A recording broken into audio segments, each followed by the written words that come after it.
అసలు ఎంత వరస్ట్ వాడిండు. ఇంకా బిల్డప్ యాటిట్యూడ్ సారీ చెప్పాలని ఏమో అపాలజీ అడగాలని వీడియో రిలీజ్ చేసిండు కదా. అది ఏంది ఆ సాంగ్ ఒక మీనింగే లేదు. నీ ఇజ్జత్ నువ్వే తీసుకుంటున్నావు. అసలు ఆ సాంగ్ ఎట్లా పాడైంది? నీకన్నా నచ్చింది? అసలు నీకు నచ్చిందేమో.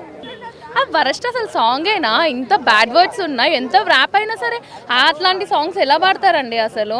అదే మనం మెచ్చేటట్టు ఉందా? పాట పాడుతూ నలుగురు నచ్చాలా, నలుగురు మెచ్చాలా, పాట నోటికి రావాలా.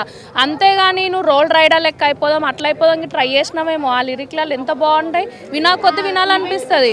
ఎవరు చేసిర్రు ఆ బూత్ మాటలకు? ఎంజాయ్ అంటే ఆ హీట్ ఆఫ్ ద మూమెంట్లో వాళ్ళు ఎంజాయ్ చేసిర్రు. అట్లీస్ట్ కనెక్ట్ కావాలి కదా, దాన్ని కనెక్ట్ అవ్వలే. అక్కడికి వచ్చిన వాళ్ళ ఫ్యాన్స్ మట్టుకే వాళ్ళు కనెక్ట్ అయితే సరిపోదు, అవతల కూడా కనెక్ట్ కావాలి. ఇప్పుడు సాంగ్ అంటే వినేటట్టు ఉండాలి. అరే ఏంద్రా ఇది అని చెప్పి నేను వింటుంటే ఆ సాంగ్ ఎటో చూసి ఏంది ఐటంగా ఇట్లా వింటుండని చెప్పేసి అనుకుంటారు. ఆ విధంగా ఉంది ఆ సాంగ్. ఇంకా వీనికి అపాలజీ వీడియో రిలీజ్ చేయాలంట. ఏ ప్రకారంగా అపాలజీ వీడియో రిలీజ్ చేస్తారు చెప్పండి నాకు? అంత వరస్ట్ సాంగ్ తీసినాక అది అసలు వాడు పాడుతుంటే అందులో ఒక రాగం లేదు, ఒక తాళం లేదు, ఏం లేదు. నిజంగా అంత వరస్ట్ సాంగ్ ఎట్లా పాడింది అనిపించింది. యాటిట్యూడ్ స్టార్ అంటే ఎట్లుంటుంది? వానికి ఒక రెస్పెక్ట్ తెలియదు.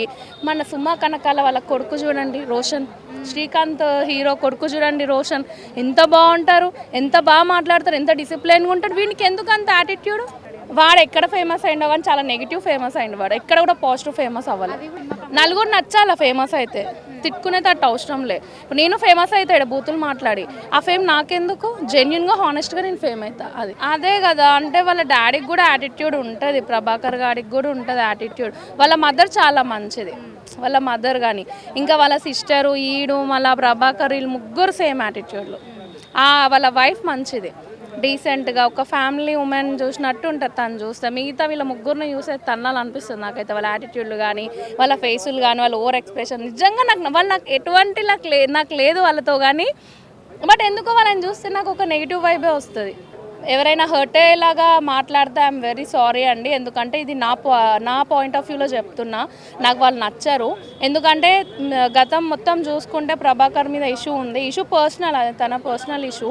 కానీ వీళ్ళ కొడుకు ఎవరైతే ఉన్నారో ఫస్ట్ నుంచి ఇది వరకు ఒక మూవీ కూడా తీశాడు తను, అందులో నాకు నచ్చలేడు. అండ్ మోరోవర్ ఇది సాంగ్ పాడి ఆ ఏమంటారు ఒక కన్సర్న్ మాత్రం మొత్తం పోయింది. అంత వరస్ట్ సాంగ్ తీసిరు.